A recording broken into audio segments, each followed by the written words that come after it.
이제 곧 감독님과 배우분들 모시고 영화에 대한 구체적인 이야기 나눠보도록 하겠습니다. 장건재 감독 그리고 배우분들 고아성 배우님 그리고 주종혁 배우님, 김우겸 배우님까지 모시도록 하겠습니다. 큰 박수로 맞아주시기 바랍니다.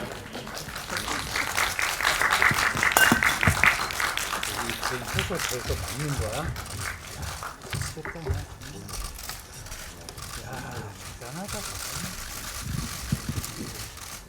네, 자리에 앉아주시면 되고요. 네, 앉아서 인사를 하도록 할게요. 네, 제 옆에 계신 분부터 소개를 해드리겠습니다. 영화 한국이 싫어서 연출 맡은 장건재 감독이시고요. 또 그 옆에는 주연을 맡은 예나 역의 고화성 배우님, 그리고 여태까지 모습과는 굉장히 다른 모습을 저에게 보여주셨어요. 주종혁 배우님, 그리고 김우겸 배우님까지 함께 하셨습니다. 박수로 맞아주시기 바랍니다. 자, 제가 간단하게 소개는 해드렸지만 그래도 육성으로 개인적으로 소개를 해야겠죠? 감독님부터 할까요? 예, 소개받은 장건재입니다. 예, 한국이 싫어서를 맡들었습니다. 와주셔서 감사합니다. 네, 안녕하세요. 개나 역할을 맡은 고아성입니다. 제가 여기 오는 길에 오늘 그 네이버 기사를 봤는데 오늘 기자회견이 좀 몇 개 있다고 들었어요. 비도 오는데 이렇게 찾아주셔서 진심으로 감사드립니다.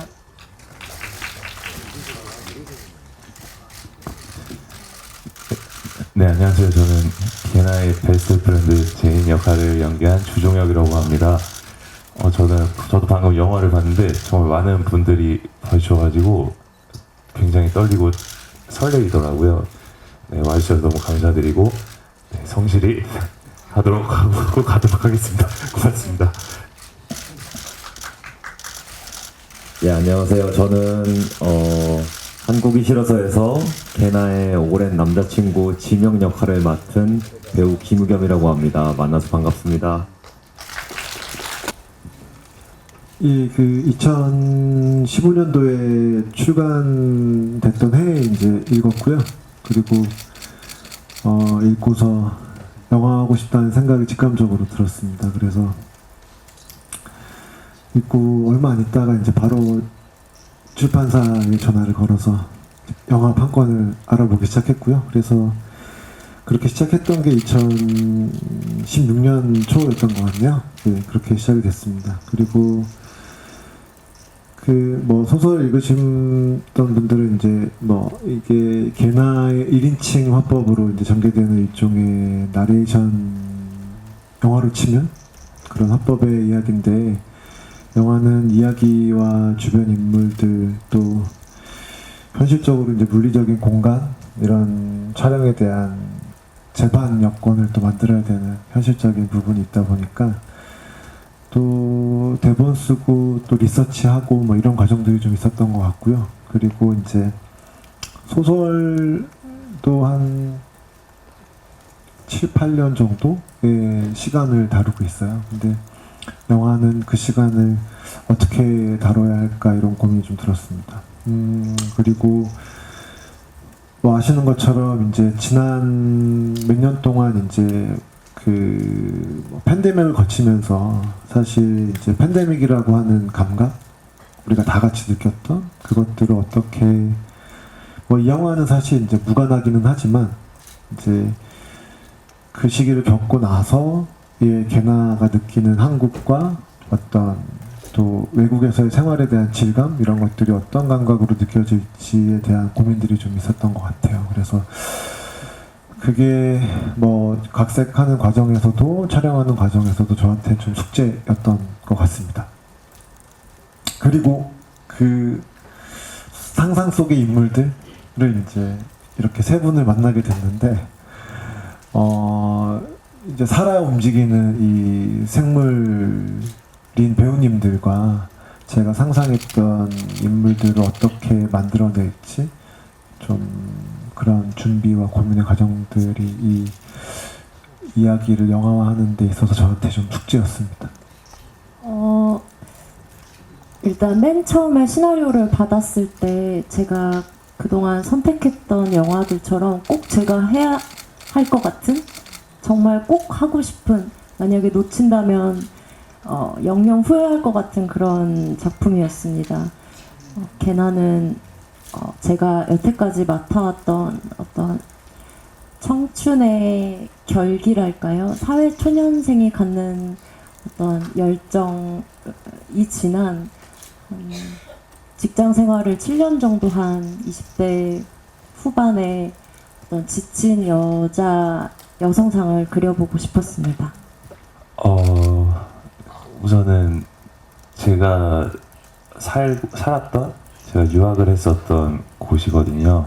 심지어 촬영지가 제가 학교를 다녔던 곳이어가지고 처음에 이 시나리오 봤을 때도 너무 하고 싶었어요. 그 뉴질랜드 유학생을 누구보다 재밌게 잘 해낼 수 있지 않을까라는 생각에, 그래서 굉장히 여러 가지 준비를 했었던 게, 이제 처음 갔을 때 거기 이제 랭귀지 스쿨이라고 학원을 가면은 되게 다양한 나라의 친구들이 있는데, 그 친구들도 막 생각이 나면서, 그래서 여러 가지들 제가 많이 참고를 했던 것 같아요. 그러면서 이제 막상 촬영장을 갔는데, 이제 뉴질랜드를 갔는데 신호등에서 제 학교 다닐 때 친구도 만나서, 또 그 친구는 거기서 아예 계속 살고 있는데, 또 그 친구의 삶도 듣고 이렇게 하다 보니까 어떤 그때 그 공기 분위기가 그냥 몸속에 남아 있었던 것 같습니다. 네. 즐거우셨겠어요, 개인적으로. 너무 그쵸? 저는 개인적으로 그래서 너무 감사합니다. 그래서 다시 가보게 돼가지고. 네, 네. 좋습니다. 저는 지명을 연기하면서 사실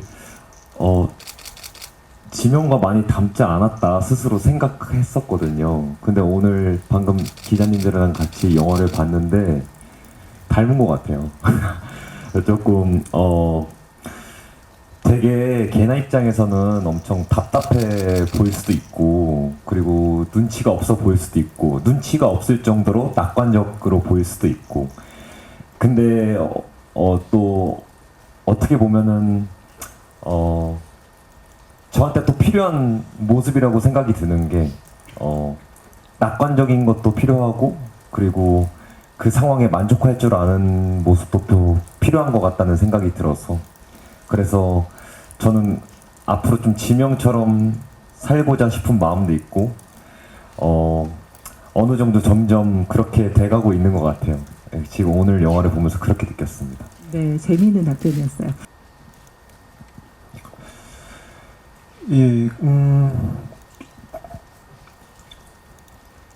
그 소설의 어떤 장면이나 어떤 대사라기보다는 그 소설을 읽으면 그 이국의 어떤 냄새 이런 것들이 있거든요. 그래서 이제 사실 그거는 표현하기 되게 어려운데, 그래서 영화와 하면서도 이제 그런 부분이 되게 어려웠어요. 어떻게 보면 어떤 묘사는 글이 더 수월한 부분이 있다고 생각이 들었거든요. 그래서 제가 아까도 좀 말씀드렸지만, 이제 개나가 이제 새로운 어떤 공간으로 이동하면서 좀 자신의 일상을 삶을 좀 환기하거나 되돌아볼 수 있는 그런 순간들을 만나면 되게 좋겠다. 저는 소설에도 이제 그런 지점들이 있다고 생각하거든요. 이렇게 묘사하고 있진 않지만. 그래서 이제 그거는 이제 제가 어떻게 보면 저의 한계일 수도 있는데 좀 만들면서 좀 찾아봐야겠다 이런 생각을 했었어요. 그래서 이제 이게 아마 이 작업이 좀 그런 과정이 될 것 같다고 생각을 하면서 찍었고요. 그리고 그 영화화로 옮기진 않았는데, 전 소설의 좀 마지막 대목을 좀 좋아하거든요. 그 소설에서는 개나가 그 영주권과 시민권을 받아요. 그래서 이제 무대는 저희 영화처럼 뉴질랜드가 아니라 호주거든요. 시민권을 받고 그 지역의 그 개나처럼 이민자 2세 아이한테 영어와 한국어를 가르치면서 이렇게 끝나는 대목이 있거든요. 그 장면이 이제 완전히 자신의 삶을 다른 공간으로 바꿔서 새로운 어떤 삶으로, 어떻게 보면 뭐 한국의 기준으로 보면 좀 계층을 좀 달라지긴 했지만 좀 거기서 오는 약간의 좀 쓸쓸함과 통쾌함이 동시에 있거든요. 그래서 그 감각을 그걸 좀 영화로 옮겨올 수 있을까? 가능할까? 그리고 또 저한테는 그게 내가 왜 그 영화에 이식하고 싶은 어떤 부분이지? 뭐 이런 질문들을 하면서 영화를 만들었던 것 같습니다. 개나의 수년간의 시간을 담기 위해서 한눈에 보이는 어떤 변화를 주려고 많이 노력을 했었습니다. 교포 메이크업이라던가 아니면 이 뉴질랜드에서 생활을 한다면 기본적인 피부부터 달라지지 않을까 해서 실제로 태닝을 해봤습니다. 처음으로. 네, 안 그래도 지금 저도 기자님 질문해 주신 거 굉장히 궁금했거든요. 사실 걔네가 한국에 있을 때와 뉴질랜드에 있을 때가 뭔가 다른 느낌이어야 하잖아요. 그렇지 않으면 감독님도 지금 지적해 주셨듯이 여기가 한국인지 그냥 세트인지 잘 모를 수가 있단 말이죠. 그 분위기를 그냥 살짝 피부가 태닝된 걸 저도 느끼겠더라고요. 그리고 옷 스타일도 조금 더 편안한 면 소재 그리고 짧은 뭐 반바지를 입는다든지 해서 조금 더 자유로운 분위기, 억눌렸던 그런 게 많이 사라진 듯해서 그것만으로 저는 장소의 이동, 공간의 이동이 느껴지더라고요. 네, 맞습니다. 제가 영화 속에서 뉴질랜드에서 입는 의상은 다 현지에서 구입해서 입었던 거고요. 스태프분들이 많이 도와주셔서 영화 속에 담긴 모습을 구현할 수 있었던 것 같습니다. 이 영화에 나오는 인물들뿐 아니라 그 한국 사회는 저마다의 각자의 위치에서 저마다의 이제 지옥을 품고 살아가는 사회라고 생각을 합니다. 그래서 저 역시도 이 영화를 만드는 과정에서 또 이제 그런 마음들이 있었고, 저는 물론 걔나하고 좀 다른 처지의 사람이죠. 일단 40대 남성이고, 그리고 저는 이제 기혼자고요. 아이를 키우고 있고, 이제 그런 입장에서도 사실 한국 사회 굉장히 좀 살기 어렵고 팍팍한 곳인데, 만약에 이게 이제 여성이 되거나, 혹은 소수자가 되거나, 또 혹은 장애를 가지거나 하는 사람들한테 훨씬 더 어려운 사회라는 말이죠. 그래서 이제 물론 이제 이 영화는 그런 담론들을 다 끌어안고 있지는 않는데, 그래도 여기 나와 있는 이 인물들은 그래도 우리가 흔히 볼 수 있는 주변에 그래도 그나마 가시화된 존재들이라고 생각이 들어요. 근데 이제 이들도 사실 저마다의 이제 어려움들이 있는 거죠. 그래서 저한테 이제 이 영화는 이제 그런 청년들한테 좀 이게 응원의 메시지가 좀 됐으면 좋겠다. 이게 이제 저 감독으로서 이제 느끼는 부분이고요. 엔딩은 설명하기 좀 이제 제가 제 입으로 좀 말씀드리기 뭐하지만, 어쨌든 이제 걔나는 다른 인물들과 다르게 어떤 결론을 가진 인물이라기보다는 계속 질문을 품고 있는 인물이라고 생각이 들어요. 그래서 이제 그 질문을 계속해서 이어나가는 인물로 좀 그려야 된다라는 생각이 있어서, 엔딩이 좀 다소 모호하거나 좀 열려있는 결말처럼 느껴지실 수도 있는데, 저한테는 좀 그런 어떤 질문의 연장이 되는 엔딩이었으면 좋겠다고 생각을 해서 찍은 장면입니다. 네, 저도 짧게 말씀드리자면 소설 속에서 그 추위를 싫어한 펭귄 동화책이 나오는데요. 그 동화의 엔딩이 펭귄이 정말 힘들게 따뜻한 남쪽 나라로 스스로 가는데, 남쪽 나라에 도착을 하고 나서 만약에 누가 데리고 와줬다면, 헬리콥터 같은 게 나를 태워서 왔다면 따뜻한 남쪽 나라에 살면서도 언제 다시 헬리콥터가 올지 모른다는 생각에 두렵게 살았을 거다. 하지만 스스로 고난을 거쳐왔기 때문에 다 누릴 수 있는 거라고, 그런 메시지가 담겨 있었거든요. 저도 그런 마음을 담고 걔나의 뉴질랜드 타지 생활이 녹록지 않았지만 그럼으로 인해서 걔나는 앞으로도 잘 살아갈 것이다 라는 마음을 담아서 연기했습니다. 행복의 정이 너무 어렵지만 해보겠습니다. 예. 아까 그 고화성 배우님 말씀해 주신 것처럼 마치 그 뉴질랜드에 갔을 때 여러 가지 과정을 통해서 다시 간 거랑 그리고 타인을 통해서 이제 그 쉽게 간 거랑 다른 것처럼 행복도 그 계속 도는 거 아닐까요? 라는 생각이 들었어요. 저만 들어서 생각을 해보자면 부산영화제에서는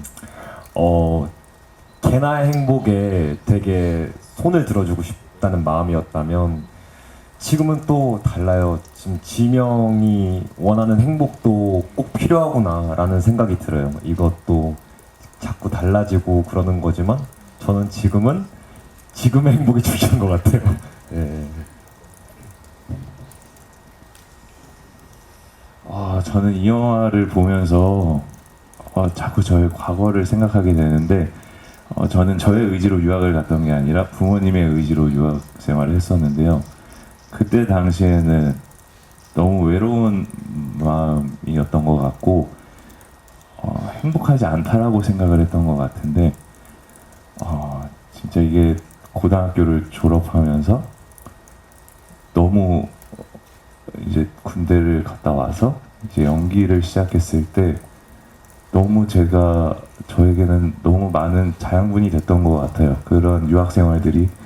그리고 지금도 부모님은 굉장히 미안해하시고 그래서 그냥 돌이켜 생각해봤을 때는 그때 그 순간 모든 것들이 다 행복이었던 것 같고 저도 우겸이와 비슷하게 지금 하루하루가 행복한 게 아닌가라는 생각을 하고 있습니다. 네. 네, 저도 저에게 가장 큰 행복은 이렇게 좋은 배우들과 좋은 감독님과 만나서 영화 찍는 것입니다.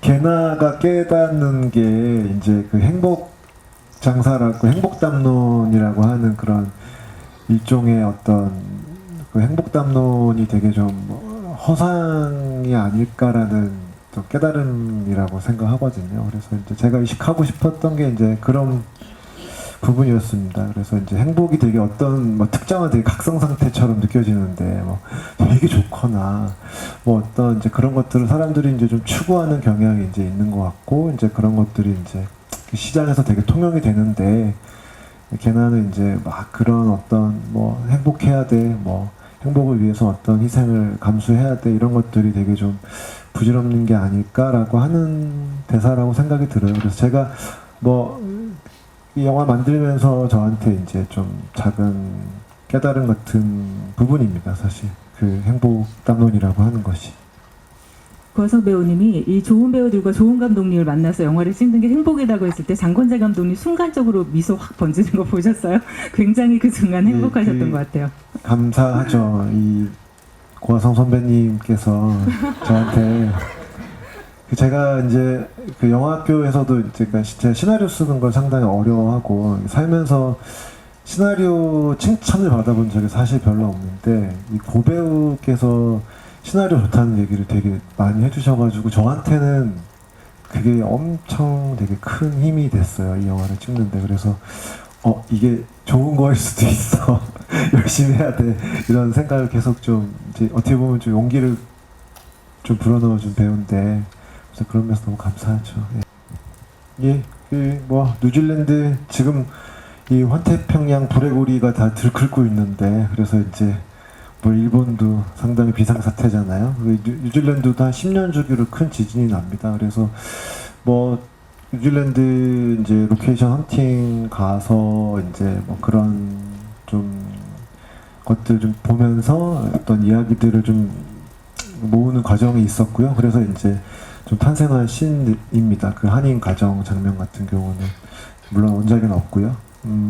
그리고 경윤이라는 인물은 이제 걔나 대학 동창이에요. 그 대학 동창이고 사실 걔나가 관계한 여러 사람들 중에 한 명이고 어떻게 보면 걔나한테 그냥 한번 이렇게 스쳐 지나갈 수 있는 인물인데 이제 영화 후반에 갑작스럽게 아마 연락을 받게 되겠죠. 그렇게 이제 잘 지냈으면 좋겠다고 생각되는 친구의 죽음일 텐데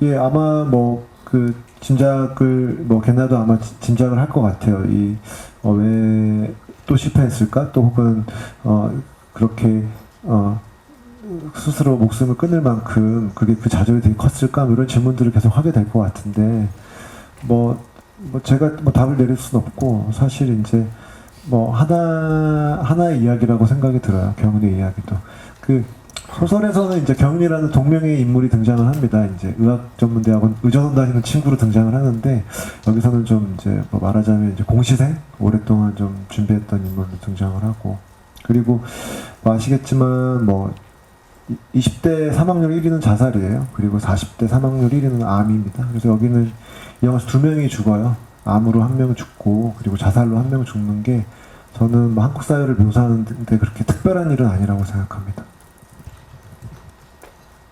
예, 뭐 저는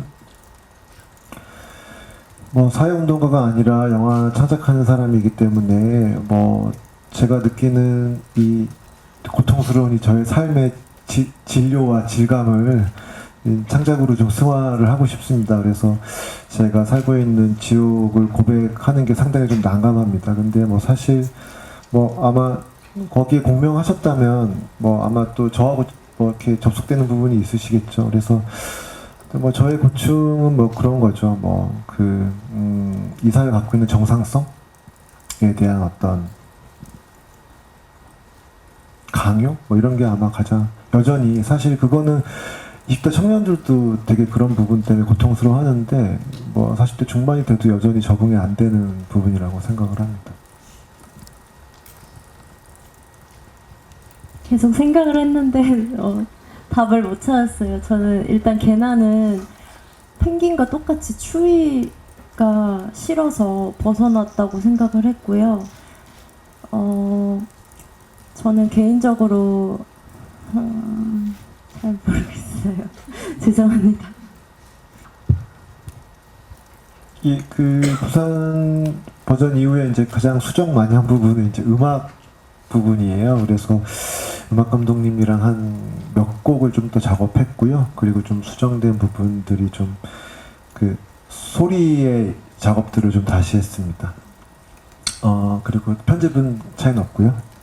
그리고 부산영화제 때 사실 이제 그때 그 아성 씨가 못 오셨어요. 그래서 이제 그게 저희 이제 팀도 그렇고 저도 그렇고 제일 아쉬웠던 부분이에요. 작년에는 특히 또 송강호 배우님이 영화제 호스트이셨거든요. 그래서 이제 두 분이 또 만나면 참 되게 좋겠다. 그리고 작년에 여러모로 좀 또 배우님들한테 뭐 그 시간이 어떻게 보면 좀 개봉하고는 좀 다르게 아무래도 영화 축제다 보니까 좀 같이 좀 얘기하고 즐길 수 있는 시간이 됐으면 좋았겠다 싶었는데 이제 그게 좀 아쉬웠어요. 그래서 그 관객분들이 아마 이제 아성 씨를 되게 보고 싶어 했었어요. 네, 그래서 저희 관객과 대화할 때 이렇게 아성 씨랑 전화로 지부이 이렇게 인사를 한 적이 있거든요. 이제 그게 저한테는 좀 인상적이었고 되게 좀 관객분들이 이제 좀 그런 아성 씨에 대한 질문이 되게 많으셨을 거라고 생각이 들고요. 네, 그 두 개 말씀드릴 수 있을 것 같습니다.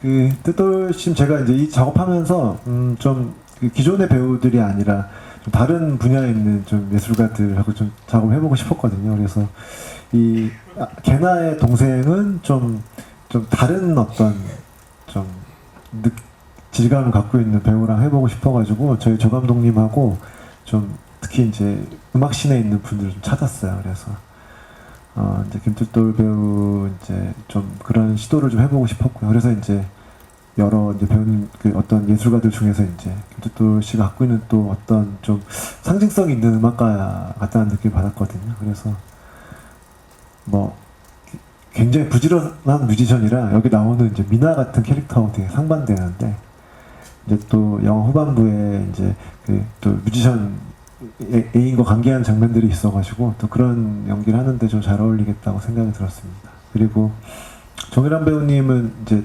언젠가 해보고 싶은 배우였어요. 네, 언젠가 해보고 싶었던 배우였고 그런 어떤 사람을 설득시키고 호소하는 어떤 그런 역할로 어떻게 보면 좀 약간 거칠게 표현하면 그 행복 담론을 약장수 같은 사람으로 나오기에 되게 재밌지 않을까.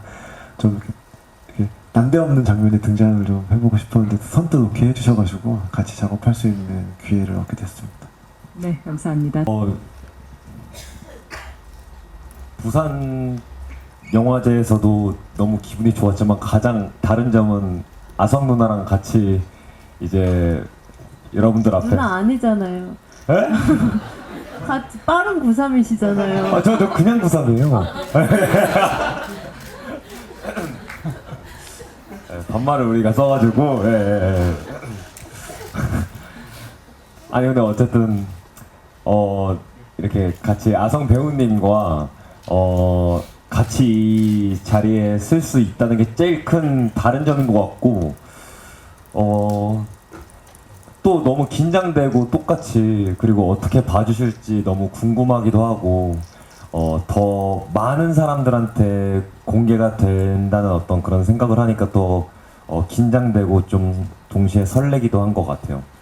그리고 고아성 배우님과는 일단 처음에 너무 신기했어요. 제가 늘 TV에서 봤던 영화에서 봤던 그 화면에서만 봤던 어떻게 보면 선배님이시고 또 제 어떻게 보면 스타니까 그래서 실제로 봤었을 때 되게 좀 긴장도 많이 하고 그랬는데 되게 생각보다 너무 털털하고 뭐 약간 엄청 쿨해가지고 연기할 때도 좀 많이 편하게 해줬던 것 같아요. 뭔가 너무 부담도 주지 않고 그리고 그냥 너가 하는 게 정답이야? 약간 이런 느낌으로 촬영장에서 대하는 것 같아서 저는 되게 그게 동료 배우로서 어떻게 보면 또 후배로서 좀 되게 그게 편했던 것 같아요.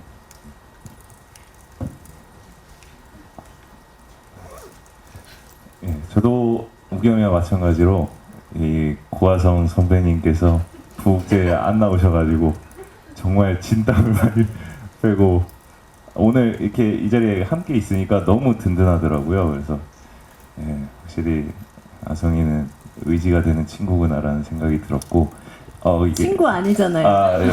제가 어리잖아요. 동생이라는 생각이 들었고 미안합니다. 네, 그리고 촬영할 때도 이상하게 너무 편했어요. 너무 같이 연기하는 그 순간순간들이 너무 편안하고 그렇기 때문에 제가 너무 되게 자유롭게 할 수 있게 많이 도와준 것 같아서 야, 이게 확실히 오래된 선배님 짬바인가라는 생각도 들고 네, 좀 그렇습니다. 개봉 소감도 한 말씀 해주세요. 개봉 소감은 저는 아까 여기 영화관에서 같이 보면서 느꼈던 건데 이 고아성 배우의 매력이 너무 잘 보이는 것 같아서 진짜 개인적으로는 너무 팬이 됐어요. 저는 사실 한국 분량을 개막작 때는 봤지만 그러고 이제 처음 보는 거였는데 너무 매력 있고 너무 좋더라고요. 그래서 많은 분들이 이 고아성 배우의 매력을 볼 수 있지 않을까라는 설렘도 있었습니다. 네. 네, 저는 일단 작년 부산국제영화제 개막식 전에 스케줄을 가려고 샵에서 헤어 메이크업을 받고 계단을 내려가다가 넘어져서 꼬리뼈가 부러졌었어요. 그래서 병원에 한 2달 정도 입원을 해 있었을 때 이제 부산국제영화제가 열렸는데 개막작으로 선정되었을 때 너무 기뻤는데 모든 스케줄을 다 잡아놨었는데 참석하지 못하게 돼서 제가 진심으로 휠체어를 타고라도 가고 싶다고 했었는데 앉아 있을 수가 없어서 그러니까 뭐 비행기를 타거나 기차를 타려면 앉아 있어야 되는데 앉을 수가 없어서 참석하지 못했습니다. 그래서 전화로라도 관객과 만나고 싶어서 잠깐 GV에 참여를 했었고요. 그리고 제가 우견 배우님께서 쿨하다고는 했지만 사람한테 동료 배우한테 막 살갑게 다가가지는 못해요. 좀 내성적인 사람이라. 근데 우리는 어떻게 보면 오래된 연인을 연기해야 되는 입장인데 먼저 우견 배우가 저한테 촬영 전날 밤에 전화를 해주더라고요. 그리고 여태까지 어떻게 살았는지 이런 얘기를 다 물어보고 너무 살갑게 그래서 저도 너무 감사한 다정함을 느끼면서 답변을 해주다 보니까 다음날 촬영할 때 진짜 7년 사귄 남자친구처럼 너무 연기가 잘 되는 거예요. 그래서 그때 너무 고마웠다는 말 해주고 싶고, 또 종혁 배우님은 너무 빠른 시간 안에 친해져서 사실 뉴질랜드에서 처음 만나는 사이인데 우리 좀 어색하게 다시 찍어야 될 것 같아 라고 할 정도로 마음이 잘 맞는 배우였던 것 같습니다. 이게 좀 작년에 이제 부산 때도 그렇고 이제 개봉 앞두고 있는 심정은 이게 좀 판이 커졌다 뭐 이런 느낌을 좀 받았습니다. 그러니까 사실 그렇게 막 어떤 고배우님 수락하시고 뭐 이런 과정들이 뭐랄까 이게 사실 이제 어떻게 보면 되게 작게 소박하게 출발한 프로젝트인데 이게 뭐 좋은 의미로 그렇습니다. 그래서 이게 감당이 안 된다 뭐 이런 생각을 하면서 지금까지 왔습니다. 예, 뭐 지적해 주신 대로 이게 이제 뭐 어떤 한국을 떠나서 굉장히 이렇게 파라다이스가 존재할 것이다, 뭐 혹은 또 뉴질랜드가 한국 사회보다 굉장히 진일보된 나라여서 뭐 거기가 훨씬 더 좋다라거나 뭐 그런 이분법적인 논리를 뭐 이렇게 메시지를 담으려고 했던 영화는 당연히 아니고요. 그래서 이제 중요한 거는 이제 이게 특히 개나라는 인물이 뭐 되게 살갑고 굉장히 건강한 애인이 있고 뭐 좀 계층적으로 그렇게 풍족하진 않지만 되게 좋은 가족이 있고 심지어 정규직 직장인인데도 불구하고 이 갖고 있는 갑갑함이라는 게 이전에 없던 사람들이 느끼는 감각이라는 생각이 들거든요. 그리고 매년 뭐 사실 이제 지난 10년간 특히 이제 한국 사회에서 여성이 한국 사회에 갖고 있는 피로감이라는 게 엄청나다는 거를 아는 게 되게 중요하다고 생각이 들었었어요. 그래서 이제 개나 선택에 좀 주목을 해야 된다고 생각이 들었고, 또 한편으로는 이제 뭐 한국 사회에서 가지는 이 고통과 고난의 어떤 그 경험들을 막 굉장히 세세하게 막 묘사하는 게 또 이 영화의 목적은 아니었거든요. 그리고 또 뉴질랜드에 가서 생활이 굉장히 낭만화된 어떤 생활로 묘사하는 것도 목적은 아니었어요. 그래서 이제 뭐 그렇다면 저한테 목적이 뭐냐라고 물어보실 수 있겠는데, 아까 다시 앞서 말씀드렸던 것처럼 이제 삶의 집안을 바꾸면서까지 시도하려고 했던 그 의지가 뭔지, 그리고 이제 그 찾는 과정에서 느끼는 뭐 감정들, 뭐 어떤 세계관들, 그리고 또 저는 이제 사실 개나한테 이제 개나를 보고, 영화에 있는 개나를 보고 있으면 계속 저는 이제 저가 하는 메시지는 있어요. 제가 이제 관객들한테는 아니지만 개나한테 하는 주문은 있거든요. 특히 떠나는 마지막 개나에게 살아 있어야 된다, 살아남아야 된다, 살아있으라. 이게 제가 개나한테 하고 싶은 메시지입니다. 저는 뭐랄까요, 어렸을 때부터 일을 시작하긴 했지만 그렇다고 해서 이제 자아가 성립된 상태로 사회생활을 한 게 아니었기 때문에 지금 그렇게 뭐 대단히 경력이 많거나라고 생각이 들진 않습니다, 솔직히. 그치만 개나를 바라보는 입장에서는 정말 개인적으로 저는 무조건 개나에 이입을 해야 되는 사람이지만, 시나리오를 처음 보고 좀 객관적으로 생각을 해봤을 때 보시는 분들이 한 반반 정도로 의견이 갈렸으면 좋겠다라는 생각을 했습니다. 예를 들어서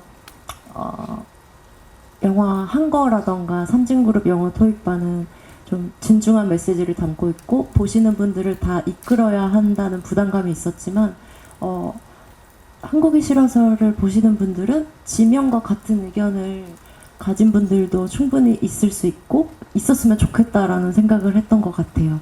그래서 두 부류의 어떤 관객분들을 생각하면서 연기를 했던 것 같습니다.